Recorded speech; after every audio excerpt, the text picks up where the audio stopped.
મૂળભૂત રીતે આધ્યાત્મિક શિસ્ત છે, જે ખાસ તો અનિશુદ્ધ વિજ્ઞાન પર આધારિત છે, જે સ્વસ્થ જીવન માટેની એક કળા અને વિજ્ઞાન છે. યોગ શબ્દની ઉત્પત્તિ સંસ્કૃતના શબ્દ યુગથી થઈ છે, જેનો અર્થ છે જોડાવું કે સંગઠિત થવું.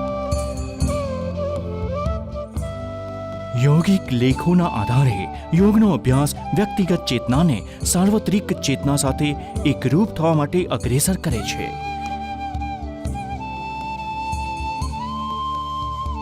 જેથી મન અને શરીર તેમજ માનવી અને નિસર્ગ વચ્ચે વધુ સારું સંતુલન જળવાય. યોગના વિજ્ઞાનની ઉત્પત્તિ હજારો વર્ષો પહેલા ધર્મ અને આસ્થાના પહેલવહેલા સિદ્ધાંતોના ઉદ્ભવથી પણ પહેલા થઈ હતી. યોગિક લેખોના આધારે શિવ, જે પહેલા આદિયોગી હતા, તેમણે પોતાનું ઊંડું જ્ઞાન પોતાના 7 શિષ્યો, પ્રસિદ્ધ સપ્તર્ષિઓ અથવા 7 વિદ્વાન મુનિઓને પહોંચાડ્યો. યોગનો અભ્યાસ પૂર્વ વૈદિક યુગથી થતો રહ્યો છે, પણ મહર્ષિ પતંજલિ, જેઓ આધુનિક યોગના જનક ગણાય છે, તેઓ પહેલા વ્યક્તિ હતા કે જેમણે પોતાના યોગ સૂત્રોના આધારે એ સમયના અભ્યાસોનું વ્યવસ્થિત સંકલન કરીને નિયમોનું રૂપ આપ્યું. પછી અનેક યોગ ગુરુઓએ આ વિદ્યાના જતન અને વિકાસમાં પ્રદાન આપ્યું અને આ અદ્ભુત અભ્યાસને ફેલાવ્યો. હાલમાં યોગની ઘણી વિદ્યા શાખાઓ છે,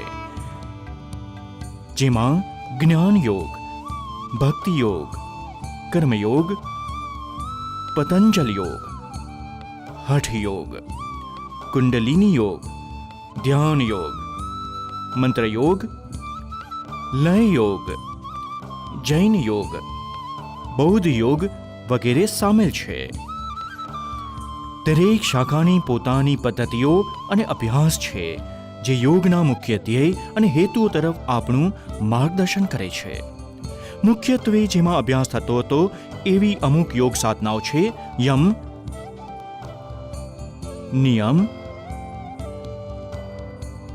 આસન, પ્રાણાયામ, પ્રત્યાહાર, ધારણા, ધ્યાન, સમાધિ, બંધ, મુદ્રા, ષટકર્મ, યુક્તાહાર, મંત્ર જપ તથા યુક્ત કર્મ.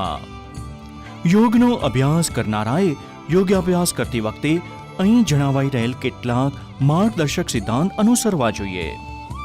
અભ્યાસ પૂર્વે યોગાભ્યાસ શાંતિ અને આનંદના વાતાવરણમાં શરીર અને મગજની શાંત અવસ્થામાં કરવો જોઈએ. એ ખાલી પેટે અથવા હળવો ખોરાક લઈને કરવો જોઈએ. જો તમને અશક્તિ લાગે તો નવશેકા પાણીમાં મધ મેળવીને પીવું. શારીરિક પ્રવૃત્તિ સહેલાઈથી થાય તે માટે હળવા અને આરામપ્રદ સુતરાઉ કપડાને પ્રાધાન્ય આપો. કોઈ જૂનો રોગ, દર્દ કે કોઈ હૃદય સંબંધી તકલીફ હોય તો યોગાભ્યાસ કરતા પહેલા કોઈ ડોક્ટર કે યોગ ચિકિત્સકની સલાહ અચૂક લેશો. અભ્યાસ દરમિયાન અભ્યાસ સત્રોની શરૂઆત પ્રાર્થના કે સ્તુતિથી કરવી, કારણ કે તેનાથી માનસિક શાંતિમાં મદદરૂપ થાય છે.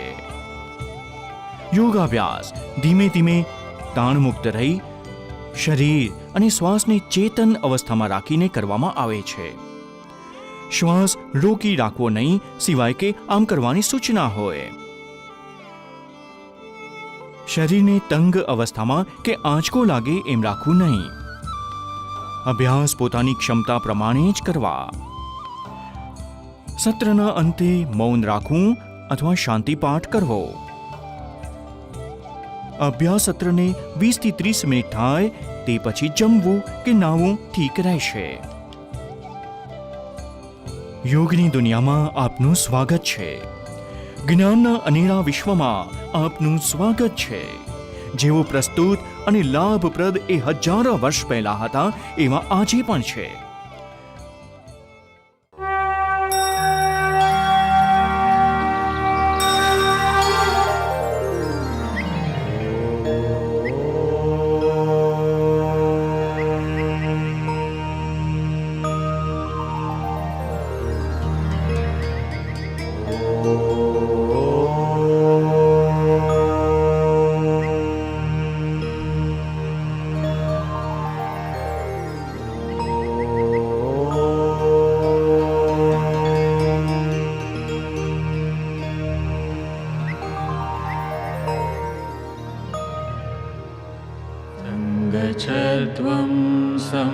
संवदध्वं संगच्छध्वं संवदध्वं संवो मनांसि जानताम् संवो मनांसि जानताम् देवाभागं यथा पूर्वे देवाभागं यथा पूर्वे सञ्जानाना उपासते सञ्जानाना उपासते सञ्जानाना उपासते सञ्जानाना उपासते सञ्जानाना उपासते सञ्जानाना उपासते।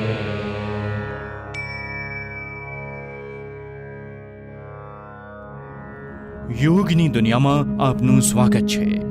આવો હવે આપણે યોગ સાધનાનો અભ્યાસ ચલન ક્રિયાઓ એટલે કે શિથિલતા અભ્યાસોથી કરીએ, જે શરીરમાં સૂક્ષ્મ રૂપે લોહીના પ્રવાહને વધારે છે. ડોકની કસરત. ડોકને આગળ અને પાછળ નમાવી. સાવધ મુદ્રામાં રહો. બંને પગ આરામદાયક રીતે ફેરવીને જેટલા દૂર ફેલાવી શકાય અને બંને હાથ કમર ઉપર મૂકો. શ્વાસ કાઢો અને માથાને ધીમે ધીમે આગળ તરફ નમાવો અને હડપચીને છાતીની તરફ અડાડવાનો પ્રયત્ન કરો. શ્વાસ ખેંચો અને માથાને એટલું પાછળ લઈ જાઓ જ્યાં સુધી આરામથી જતું રહે.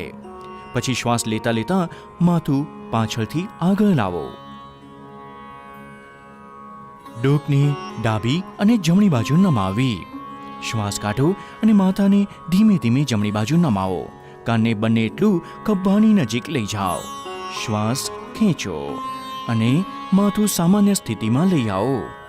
શ્વાસ કાઢો અને માથાને ડાબી બાજુ નમાવો. શ્વાસ ખેંચો અને માથું ફરીથી સામાન્ય સ્થિતિમાં લઈ આવો.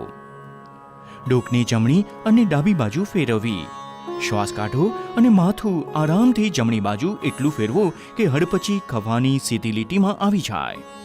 શ્વાસ ખેંચો અને માથું પાછું સામાન્ય સ્થિતિમાં લઈ આવો. શ્વાસ કાઢો અને માથું ડાબી બાજુ ફેરવો. શ્વાસ ખેંચો અને માથું ફરીથી સામાન્ય સ્થિતિમાં લઈ આવો. ડોક ફેરવવી. માથું આગળ નમાવી હડપચી છાતીને અડાડવાનો પ્રયત્ન કરો. શ્વાસ ખેંચો અને માથું ઘડિયાળના કાંટાની દિશામાં ફેરવો. માથી નીચું જતું હોય ત્યારે શ્વાસ કાઢો. માથું ઘડિયાળની કાંટાની ઊંધી દિશામાં ફેરવો. ડોકની ચારે બાજુ ખેંચ. ડોકના સાંધા અને સ્નાયુ ઢીલા પાડવાની અને ડોક તાણ દૂર કરવાની અનુભૂતિ થતી હોય એમ કરો. ડોકમાં દુખાવો અને સ્પોન્ડિલાઇટિસ હોય એવા લોકોએ આ કસરત આરામથી કરવી. સ્કંદ સંચાલન. બંને પગ ભેગા કરો. પગથી માથા સુધીના ભાગને ટટ્ટાર રાખો. હાથ પડકે રાખો. શ્વાસ લેતા લેતા પડકેથી બંને હાથ પોતાના માથાથી ઉપર ઉઠાવો. હથેળીઓ ઉપરની દિશામાં રહેવી જોઈએ. શ્વાસ કાઢતા કાઢતા બંને હાથ મૂળ સ્થિતિમાં પાછા લાવો. હાથ ઉપર કરતી વખતે એ વાતનું ધ્યાન રાખો કે માથાને અડે નહીં. એ જ રીતે હાથ નીચે લાવતી વખતે ધ્યાન રાખો કે એ જાંઘોને અડે નહીં. આંગળીઓ પરોવીને હથેળીઓ પૂરેપૂરી ખોલી નાખો.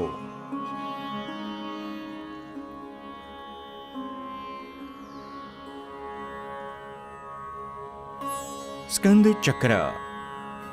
ટટ્ટાર ઊભા રહો. ડાબા હાથની આંગળીઓને ડાબા ખભા પર મૂકો.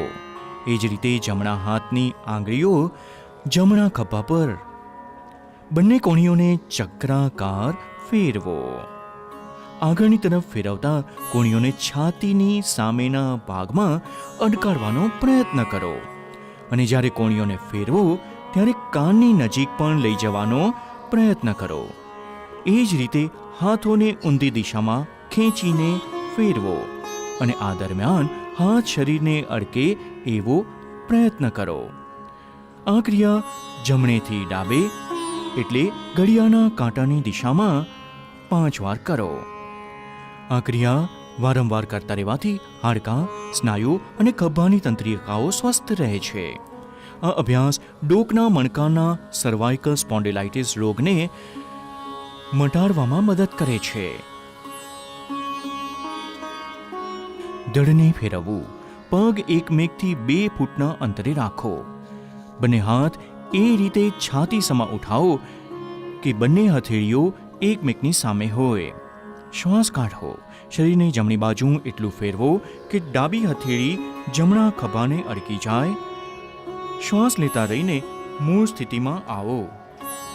હવે શ્વાસ કાઢો. શરીરને ડાબી બાજુ એટલું ફેરવો કે જમણી હથેળી ડાબા ખભાને અડકી જાય. શ્વાસ લેતા રહીને મૂળ સ્થિતિમાં આવો. ફરીથી કરો. શ્વાસ લેતા લેતા ધીમે ધીમે કરો. મણકા કે ડિસ્કની તકલીફ હોય તો અને માસિક ચક્ર દરમિયાન આ કસરત કરવી નહીં. ઊભી મુદ્રામાં વિશ્રામ લો. ઘૂંટણ ચલાવવા. શ્વાસ ખેંચો. હાથ ખભા સુધી ઉઠાવો. શ્વાસ કાઢો. ઘૂંટણ વાળો અને શરીરને શૂન્યની મુદ્રામાં નીચે લાવો. શ્વાસ લો અને શરીરને ટટ્ટાર કરો. ફરીથી 2 વાર કરો. આ કસરતથી ઘૂંટણ અને થાપાના સાંધા મજબૂત થાય છે. એક્યુટ આર્થરાઇટિસની તકલીફ હોય તો આ કસરત છોડી દો. હાથ નીચે લાવતી વખતે શ્વાસ કાઢો. આવો હવે યોગાસન તરફ વળીએ. તાડાસન. તાડ એક ઝાડનું નામ છે. બંને પગ વચ્ચે 2 ઇંચનું અંતર રાખો. આંગળીઓ પરસ્પર ફેરવીને કાંડા બહારની તરફ વાળો. શ્વાસ ખેંચો અને હાથ ઉપર કરીને ખભાની સીધી લીટીમાં લઈ આવો. એડીઓ જમીનની ઉપર ઉઠાવો અને અંગૂઠાઓ પર સમતુલન જાળવો. આ સ્થિતિમાં 10 થી 15 સેકન્ડ સુધી રહો. આ આસન શરીરને મજબૂત કરે છે. કરોડરજ્જુથી જોડાયેલી તંત્રિકાઓનું સંકુલન ઠીક કરવામાં મદદ કરે છે અને ખોટી મુદ્રાઓ સુધારે છે. શ્વાસ કાઢો. એડીઓ નીચે લાવો. પરોવેલી આંગળીઓને ખોલો. બંને હાથ ધડની પડખે લાવો અને ઊભા થવાની મુદ્રામાં પાછા ફરો. વૃક્ષાસન. વૃક્ષનો અર્થ છે ઝાડ. બંને પગ વચ્ચે 2 ઇંચનું અંતર રાખીને ઊભા લઈ જાઓ. આંખો સામેના કોઈ એક પોઈન્ટ ઉપર ધ્યાન પરવો. શ્વાસ કાઢો. જમણો પગ વાળી તેને ડાબી જાંઘની વચ્ચે મૂકો. અભ્યાસ કરતા સમયે એડીઓ મૂળાધારને અડકેલી હોવી જોઈએ. શ્વાસ ખેંચો. બંને હાથ ઉપરની તરફ લઈ જાઓ અને હથેળીઓને પરોવી દો. આ સ્થિતિમાં 10 થી 15 સેકન્ડ સુધી રહો. સામાન્ય શ્વસન ચાલુ રાખો. આનાથી તંત્રિકાઓ અને સ્નાયુ વચ્ચેનો મેળ સુધરે છે. આર્થરાઇટિસ અને જાડાપણું હોય તો આસન કરવું નહીં. શ્વાસ કાઢો. હાથ અને જમણા પગને નીચે લાવો. આ આસન ફરીથી કરો. ડાબો પગ વાળીને જમણી જાંઘની વચ્ચે મૂકો. શ્વાસ ખેંચો. બંને હાથ ઉપરની તરફ લઈ જાઓ અને હથેળીઓને પરોવી દો.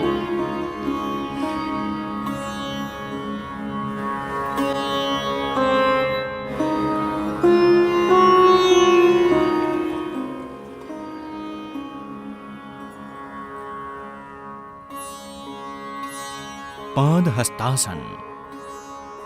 પાદનો અર્થ છે પગ અને હસ્તનો અર્થ છે હાથ. ધીમે ધીમે શ્વાસ ખેંચો અને હાથ ઉપર ઉઠાવો. શરીરને કમરના ભાગથી ઉપર ખેંચો. શ્વાસ કાઢો અને આખી હથેળી જમીનને અડવા માંડે ત્યાં સુધી આગળની તરફ નમતા રહો. આ છેલ્લી અવસ્થા 10 થી 30 સેકન્ડ સુધી જાળવી રાખો. જે લોકોને પીઠ અકળાઈ જવાની તકલીફ હોય તેમણે પોતાની ક્ષમતા પ્રમાણે નમવું. હવે શ્વાસને ખેંચો. ધીમે ધીમે ટટ્ટા સ્થિતિમાં આવો અને હાથ માથાની ઉપર લઈ જઈને ખેંચો. શ્વાસ કાઢો અને ધીમે ધીમે આ પ્રક્રિયાઓ વિપરીત ક્રમમાં કરતા કરતા શરૂઆતની અવસ્થામાં આવો. વિશ્રામ લો. અર્ધચક્રાસન. પીઠને કમરનો ટેકો આપો. શ્વાસ કાઢો, માથું પાછળ નમાવો, ડોકના સ્નાયુઓને ખેંચો તથા કરોડરજ્જુના નીચેના ભાગથી પાછળની તરફ નમો. સામાન્ય શ્વાસ લેતા લેતા વિશ્રામ લો. આ અવસ્થામાં 10 થી 30 સેકન્ડ સુધી રહો. અર્ધચક્રાસન કરોડરજ્જુને લવચિક બનાવે છે અને મણકાની તંત્રીય કણોને મજબૂતી આપે છે. એ શ્વાસ લેવાની ક્ષમતા સુધારે છે. શ્વાસ ખેંચો. ધીમે ધીમે મૂળ સ્થિતિમાં આવી વિશ્રામ લો. હાઈ બીપીના દર્દીઓએ સાવચેતી નમવું. ત્રિકોણાસન. ત્રિકોણ એટલે ત્રિભુજ. પગ એકમેકથી આરામદાયક અંતરે રાખીને ઊભા રહો.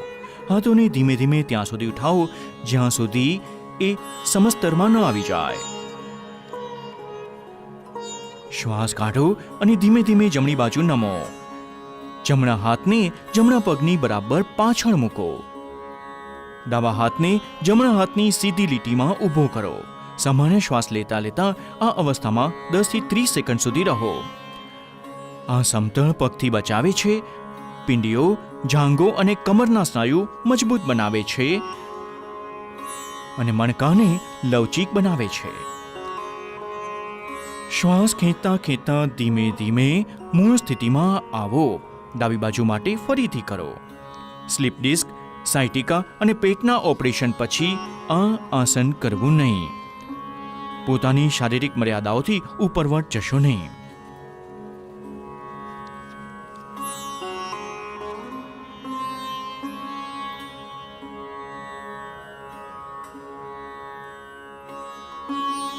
ભદ્રાસન.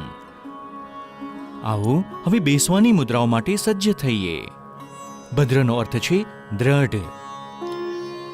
પગ સામેની તરફ ફેલાવીને બેસો. હાથ થાપાની પાસે રાખો. આ દંડાસન છે. હવે પગના તળિયા નજીક રાખી મૂકો. શ્વાસ કાઢો અને હાથ પોતાના પગના અંગૂઠા પર ચાંપી દો. એડીઓ બંને એટલી મૂળાધારની નજીક લાવો. આ છેલ્લી અવસ્થા છે. આ અવસ્થામાં થોડી વાર સુધી રહો.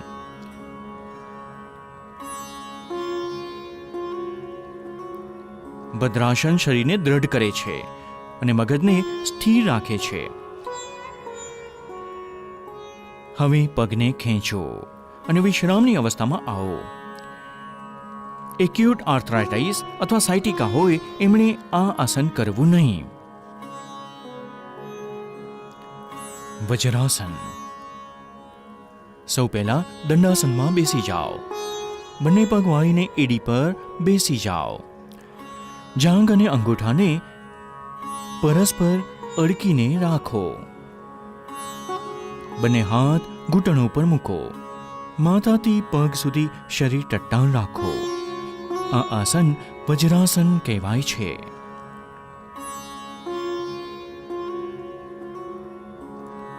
અર્ધ ઉષ્ટ્રાસન.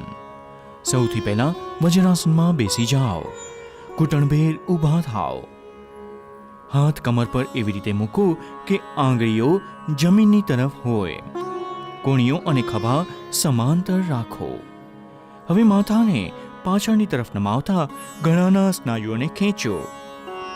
શ્વાસ લેતા લેતા ધડને બને એટલું નમાવો. શ્વાસ કાઢતા કાઢતા આ અવસ્થામાં શરીર ઢીલું મૂકી દો. સામાન્ય શ્વસન ક્રિયા ચાલુ રાખતા આ અવસ્થામાં 10 થી 30 સેકન્ડ સુધી રહો.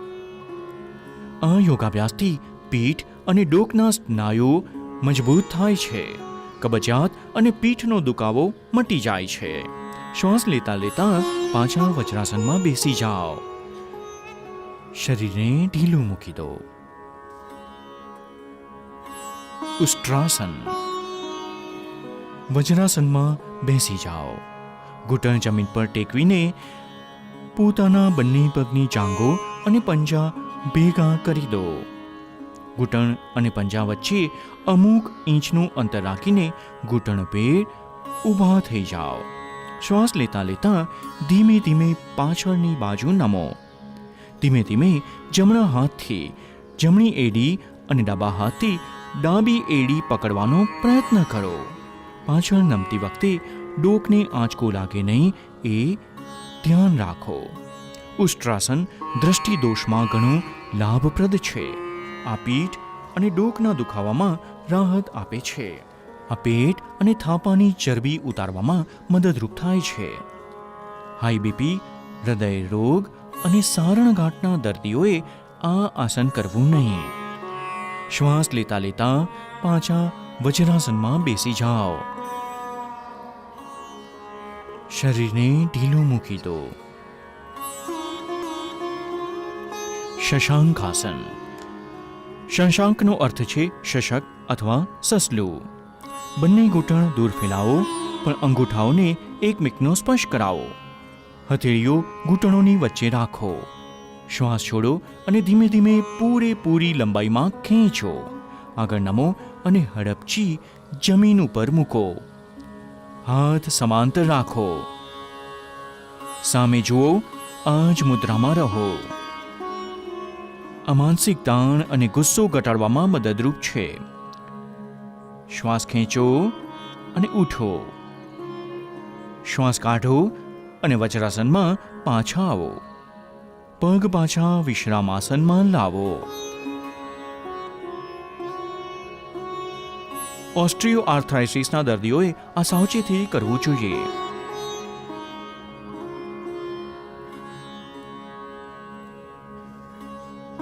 ઉત્તાન મંડુકાસન. આ આસનમાં શરીર ઉપર જોતા દેડકાની અવસ્થામાં હોય છે. વજ્રાસનમાં બેસી જાઓ. અંગૂઠા અડકાડીને બંને ઘૂંટણ બને એટલા વધુ ફેલાવો. શ્વાસ લેતા લેતા હાથ ઉપરની તરફ લઈ જાઓ. માથાની પાછળથી બંને હાથ વાળી દો. હથેળીઓને વિપરીત ખભા ઉપર મૂકો. પીઠ અને ડોક એકદમ સીધી રાખો. આ જ અવસ્થામાં થોડી વાર સુધી રહો. આ આસન પીઠ અને ડોકનો દુખાવો મટાડવામાં મદદરૂપ છે. આ આસન શરીરના મધ્ય પટલ માટે લાભપ્રદ છે. આ ફેફસાની કાર્યક્ષમતા વધારે છે. ઘૂંટણ અને સાંધાનો દર્દ હોય એ લોકોએ આ આસન કરવું નહીં. હવે ઊંડો શ્વાસ લેતા બંને હાથ ધીમે ધીમે સીધા કરો. પાછા લાવીને ઘૂંટણ ઉપર મૂકો. ઘૂંટણ ભેગા કરીને અગાઉની સ્થિતિમાં લઈ આવો.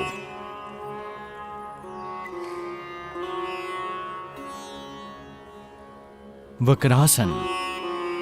વક્રનો અર્થ છે વળેલું. જમણો પગ નમાવો. જમણા પગને ડાબા ઘૂંટણ પાસે મૂકો. ડાબા હાથથી જમણા ઘૂંટણને વીંટો વાળો અને હથેળી જમણા પગની પાસે રાખો. શ્વાસ કાઢો. શરીર અને ડોક જમણી બાજુ વાળો. આ મુદ્રામાં આરામથી રહો. માથું પાછળ ફેરવો. શ્વાસ કાઢતા કાઢતા હાથ બહાર કાઢો. પગ ખેંચો. મૂળ સ્થિતિમાં આવીને વિશ્રામ લો. આ આસન મણકાની લવચિકતા વધારે છે. આ કબજિયાત અને અપચો મટાડવામાં અને ડાયાબિટીસ અંકુશમાં રાખવામાં પણ મદદરૂપ છે. આ આસન બીજી બાજુ માટે દોહરાવો.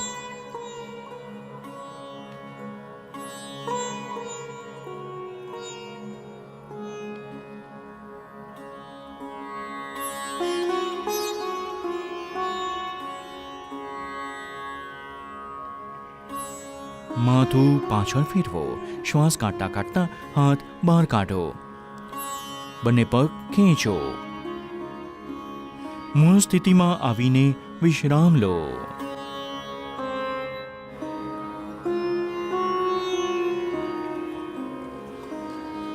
મકરાસન. મકરનો અર્થ છે મગરમચ્છ. ઊંધા વળીને એ રીતે આડા પડો કે પગ એકબીજાથી દૂર હોય અને બહારની તરફ હોય. બંને કાંડા વાળી લો અને જમણા હાથને ડાબા પગ ઉપર મૂકો. માથું હાથો ઉપર મૂકો. આરામ કરો. આ મકરાસન છે. આ આસન બધી અધોમુખી મુદ્રાઓમાં વિશ્રામ માટે કરવામાં આવે છે. આનાથી પીઠના નીચેના ભાગને આરામ મળે છે. ભુજંગાસન. હવે અધોમુખી મુદ્રાઓ માટે તૈયાર થઈ જાઓ. ભુજંગનો અર્થ છે સાપ કે કોબરા. ઊંધા વળી આડા પડો. માથું બંને હાથો પર રાખો અને શરીરને આરામથી રહેવા દો. હવે પગ એક મેઘથી જોડી દો અને કાંડા ખેંચો. કપાળ જમીન પર રાખો. હવે હથેળીઓ છાતી પાસે રાખો અને કોણીઓ ઉઠાવો. શ્વાસ ખેંચો અને હડપચીથી ડૂટીના ભાગ સુધી છાતી ઉપર ઉઠાવો. આ ભુજંગાસન છે. માનસિક તાણ પર અંકુશ માટેનું આ શ્રેષ્ઠ આસન છે. પીઠના દુખાવા અને શ્વાસની તકલીફના ઉકેલમાં મદદરૂપ છે. શ્વાસ કાઢો. કપાળ જમીન પર રહેવા દો અને હાથ ખેંચો. પગ ફેલાવો. હથેળીઓ ઊંચી કરો અને માથું હથેળીઓ પર મૂકી આરામ કરો. શલભાસન. શલભનો અર્થ છે ખડમાકડી. ઊંધા વળીને આડા પડો. પગ એકબીજાથી જોડી દો. હડપચી જમીન પર રાખો. બંને હાથ શરીરની પડખે એ રીતે રાખો કે હથેળીઓ ઉપરની તરફ હોય. શ્વાસ ખેંચો. પગ જમીનથી એટલા ઉપર ઉઠાવો જેટલા તમે ઘૂંટણ વાળ્યા વગર ઉઠાવી શકો. હાથ અને પગ એ રીતે ખેંચો કે શરીર સહેલાઈથી જમીનથી ઉપર ઉઠી જાય. આ સ્થિતિમાં આરામથી રહો. આ આસન સાયટિકા અને પીઠના નીચેના ભાગના દુખાવામાં રાહત આપે છે. આ થાપાના સ્નાયુઓને આકાર આપે છે. હવે શ્વાસ કાઢો. પગ નીચે જમીનની તરફ લાવો. હાથ ફેલાવો અને જમીન પર વિશ્રામ કરો. હૃદય રોગના દર્દીઓએ આ મુદ્રા કરવી નહીં. સેતુ બંધાસન.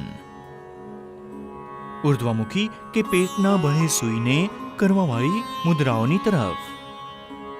સેતુબંધનો અર્થ છે પુલ બનાવો. પગ એકમેકથી મેળવી દો. હાથ શરીરને પડખે રાખો. બંને પગ ઘૂંટણથી વાળો. એડીઓને થાવા પાસે લઈ જાઓ. બંને એડીઓને ચસોચસ પકડી લો. શ્વાસ ખેંચો. ધીમે ધીમે થાપા અને ધડને પુલ બનાવવા માટે તમારાથી થાય એટલા ઉપર ઉઠાવો. આરામ કરો. આ જ છેલ્લી મુદ્રા છે. આ આસન વિષાદ અને વ્યગ્રતાથી મુક્તિ આપે છે. તે પીઠના નીચેના ભાગના સ્નાયુઓને મજબૂત બનાવે છે. હવે શ્વાસ કાઢો. ધીમે ધીમે મૂળ સ્થિતિમાં આવો અને વિશ્રામ કરો. પીઠના બળે આડા પડો. કૃપા કરી ધ્યાન રાખશો, ગર્ભાવસ્થા પછીના ત્રિમાસિક ગાળામાંથી પસાર થતી મહિલાઓએ આ આસન કરવું નહીં. ઉત્તાન પાદાસન. આ આસનમાં પીઠ ટેકવીને પગને અધ્ધર કરવામાં આવે છે, એટલે જ આ આસનનું નામ ઉત્તાન પાદ આસન પડ્યું છે. જમીન પર આરામથી પીઠ ટેકવીને આડા પાડો. પગ સીધા રાખો અને હાથ પડખે રાખો. શ્વાસ લેતા લેતા ઘૂંટણ વાળ્યા વગર ધીમે ધીમે બંને પગ ઉપર કરો અને 30 ડિગ્રીનો એંગલ બનાવો. સામાન્ય શ્વસન ક્રિયા ચાલુ રાખતા આ અવસ્થામાં થોડી વાર રહો. શ્વાસ છોડતા છોડતા ધીમે ધીમે બંને પગ નીચે લાવો. જમીન પર પગ મૂકો.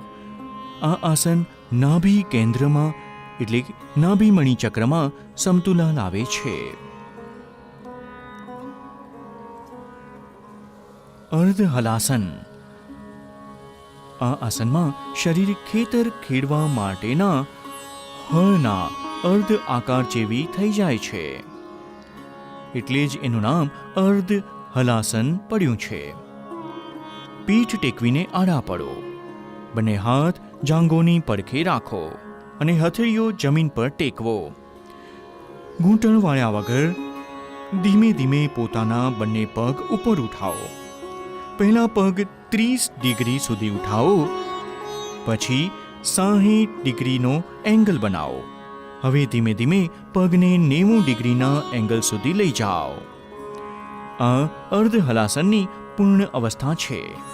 આ અવસ્થામાં શરીર થાપાથી ખભા સુધી ટટ્ટાર રહેવું જોઈએ. ધીમે ધીમે બંને પગ પાછા જમીન પર લાવો. આમ કરતી વખતે માથું જમીનથી ઉઠે નહીં એનું ધ્યાન રાખો. ભારે માનસિક તાણથી પીડાતા લોકો માટે ઘણું લાભપ્રદ છે, પણ તે સાવચેતીથી કરવું જોઈએ. પીઠથી નીચેના ભાગનો દુખાવો રહેતો હોય એવી વ્યક્તિએ બંને પગ સાથે આ આસન કરવું નહીં. પવન મુક્તાસન. બંને ઘૂંટણો વાળો અને જાંઘો છાતી પાસે લાવો. આંગળીઓ પરસ્પર ફેરવી દો અને ઘૂંટણની નીચેની પિંડીઓને બરાબર પકડી લો. માથું અને ખભા ઉઠાવો અને ઘૂંટણોને હડપચીથી અડકવાનો પ્રયત્ન કરો. આ પવન મુક્તાસન છે. આ કબજિયાત દૂર કરે છે, પેટમાંનો ગેસ દૂર કરે છે અને પાછળના સ્નાયુઓ અને મણકાની તંત્રિકાઓને ઠીક કરે છે. માથું પાછળ લાવો. શ્વાસ છોડો. પગ ખેંચો. આરામ કરો. આરામ કરો.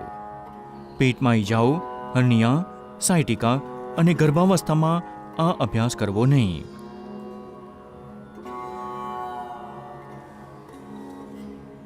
શવાસન. શવ એટલે કે મૃતદેહ. આ આસન પૂરેપૂરા વિશ્રામ માટે કરવામાં આવે છે.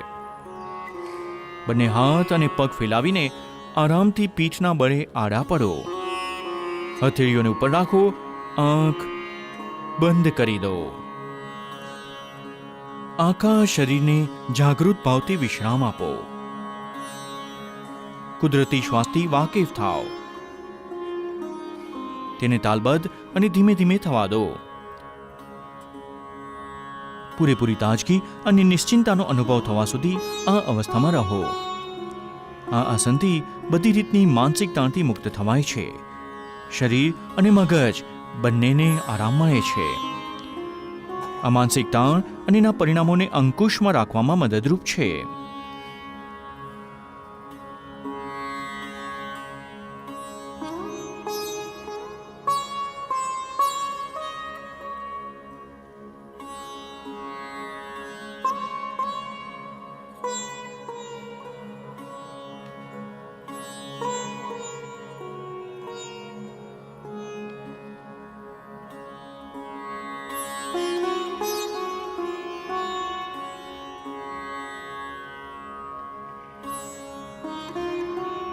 કપાલભાતિ.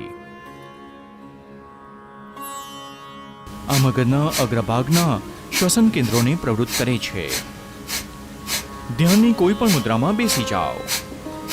આંખો બંધ કરો અને આખા શરીરને વિશ્રામ આપો. ઊંડા શ્વાસ ખેંચો. છાતી ફૂલાવો. શ્વાસને પેટના સ્નાયુઓને શક્તિશાળી સંકોચનથી બહાર કાઢો. શાંત રહી શ્વાસ ખેંચો અને સક્રિય રૂપે કાઢવાનું ચાલુ રાખો.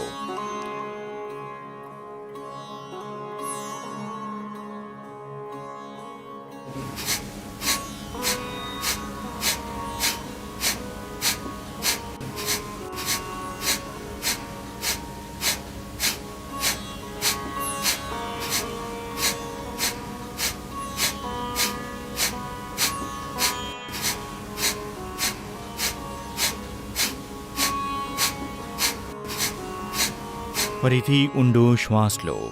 ધીમે ધીમે બહાર કાઢો અને વિશ્રામ લો. આ કપાલભાતિનું એક ચક્ર છે. આ 30 વાર કરો. દરેક ચક્રના અંતે ઊંડો શ્વાસ લેવો જોઈએ. હવે બીજા 2 ચક્ર પૂરા કરો.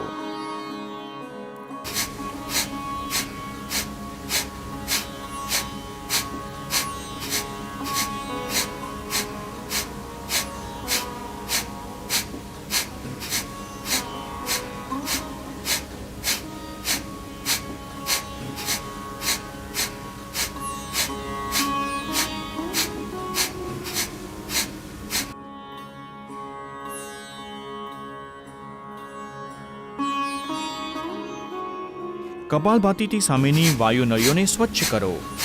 તેને કફ સંબંધી તકલીફોના નિદાનમાં મદદ મળે છે. આ ઠંડી, રાઇનાઇટિસ, સાઇનોસાઇટિસ, અસ્થમા અને શ્વાસના રોગોની સારવારમાં મદદરૂપ છે.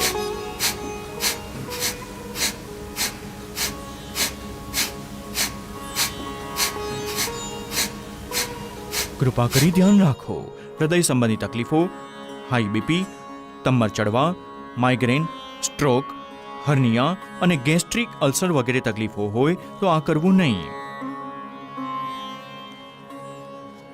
પ્રાણાયામ.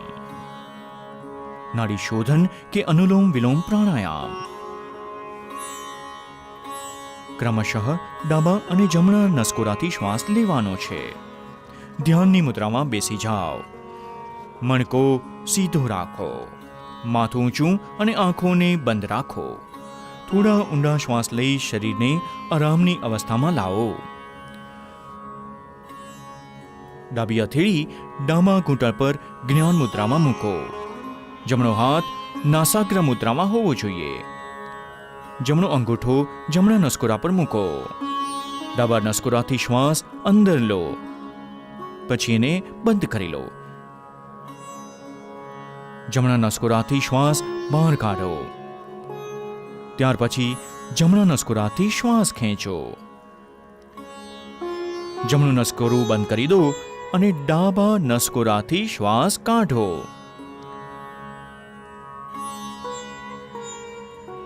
આ નાડી શોધન કે અનુલોમ વિલોમ પ્રાણાયામનું એક ચક્ર છે. બીજા 5 ચક્ર પૂરા કરો.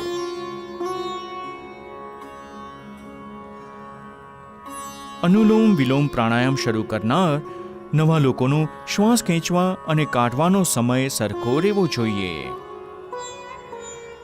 ધીમે ધીમે તેમણે સમયનો રેશિયો 1ના પ્રમાણમાં 2નો કરવો જોઈએ. શ્વાસ ધીમો, સ્થિર અને નિયંત્રિત રહેવો જોઈએ.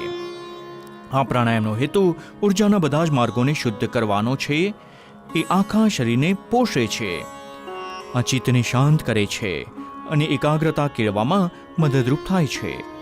આ પ્રાણ શક્તિ વધારે છે. માનસિક ત્રાણ અને વ્યગ્રતા ઘટાડે છે. આ કફ સંબંધી તકલીફો પણ દૂર કરે છે.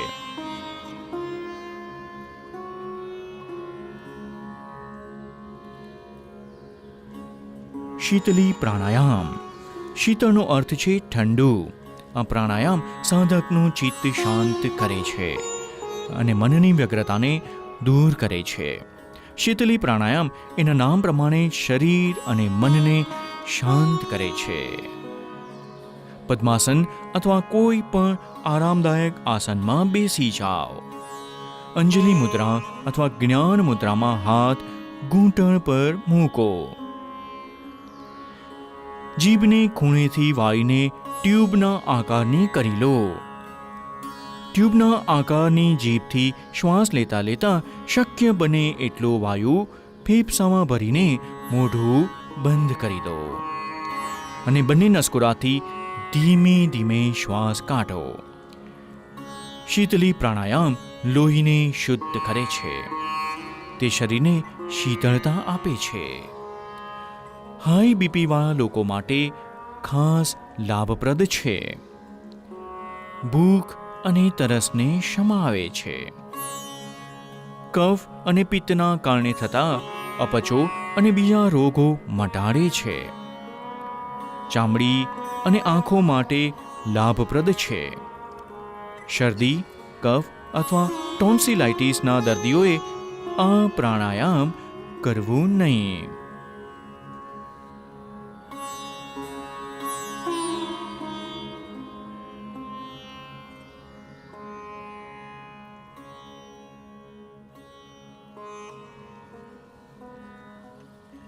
ભ્રમરી પ્રાણાયામ.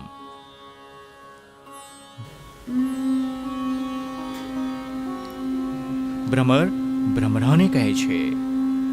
આ પ્રાણાયામમાં શ્વાસ કાઢતી વખતે થતો નીકળતો ધ્વનિ ભમરાના ભૂનભૂન ધ્વનિને મળતો આવે છે. બંને નસકોરાથી ઊંડો શ્વાસ લો. ભમરાના ભૂનભૂન જેવા ઘેરા અને સ્થિર ધ્વનિ સાથે નિયંત્રિત રૂપે શ્વાસ છોડો.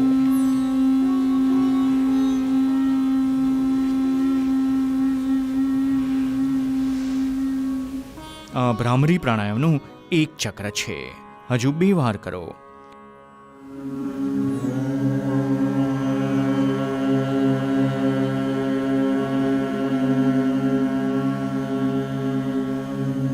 આ અનિદ્રા માટે બહુ સારો ઉપાય છે. માનસિક તાણનો વિકાર દૂર કરવામાં ઘણો અસરકારક નીવડ્યો છે.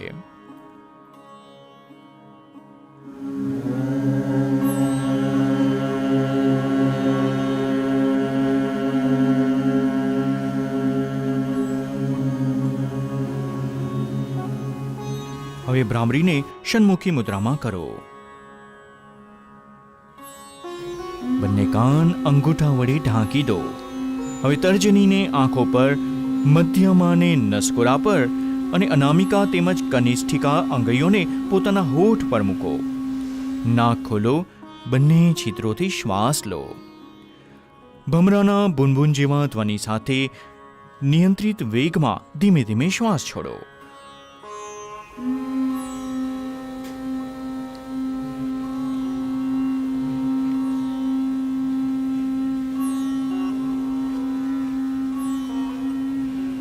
આ એકાગ્રતા અને ધ્યાન શરૂ કરવાની તૈયારી માટેનું પ્રાણાયામ છે. ધ્યાન. આવો હવે ધ્યાન માટે તૈયાર થાઓ. ધ્યાન સતત ચિંતનની એક પ્રક્રિયા છે.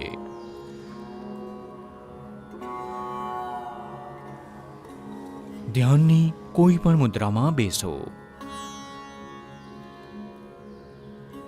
પોતાના મણકાને આરામપ્રદ સ્થિતિમાં ટટ્ટાર રાખો. જ્ઞાન મુદ્રામાં આવો. હથેળીઓને જાંઘો પર ઉપરની તરફ રાખો.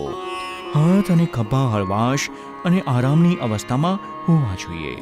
આંખો બંધ કરી લો. ચહેરો સેજ ઉપર કરી બેસી જાઓ. તમારે એકાગ્ર થવાની જરૂર નથી. બસ પોતાની પાપણોની વચ્ચેના ભાગ પર થોડું ધ્યાન રાખો અને પોતાના શ્વાસ પ્રત્યે જાગૃત થાઓ.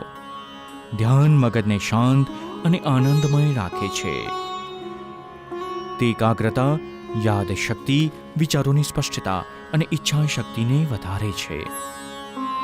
એ આખા શરીર અને મગજને યોગ્ય રીતે આરામ આપી એમને ફરીથી ચેતનવંતા કરે છે. તે હકારાત્મક ભાવ જગાવવામાં મદદ કરે છે. ધ્યાન આપણને આત્માનુભૂતિની દિશામાં આગળ લઈ જાય છે.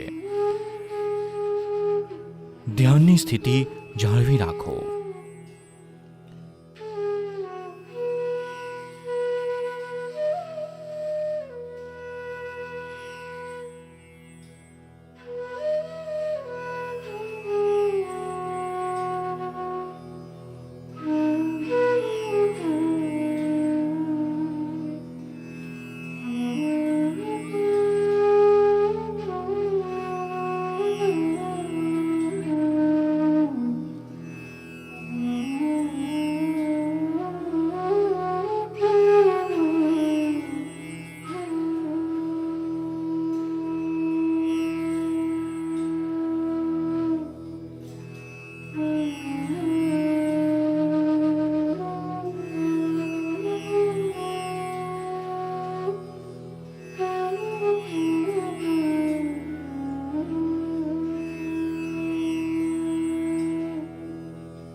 હું પોતાને એક સ્વસ્થ, શાંતિપ્રિય, પ્રસન્ન અને સ્નેહી માનવી બનાવવાનો સંકલ્પ લઉં છું.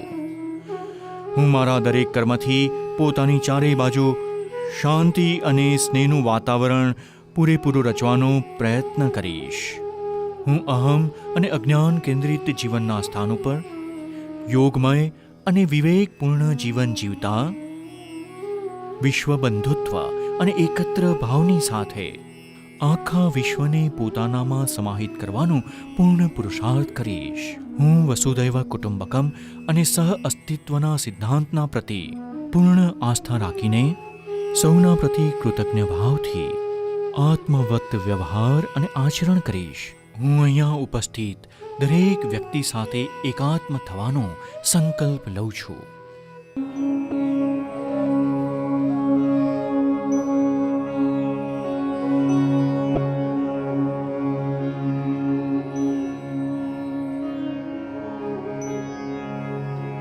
सर्वे भवन्तु सुखिनः, सर्वे सन्तु निरामयाः, सर्वे भद्राणि पश्यन्तु, मा कश्चित् दुःखभाग् भवेत्, मा कश्चित् दुःखभाग् भवेत्. ॐ शान्ति शान्ति शान्ति.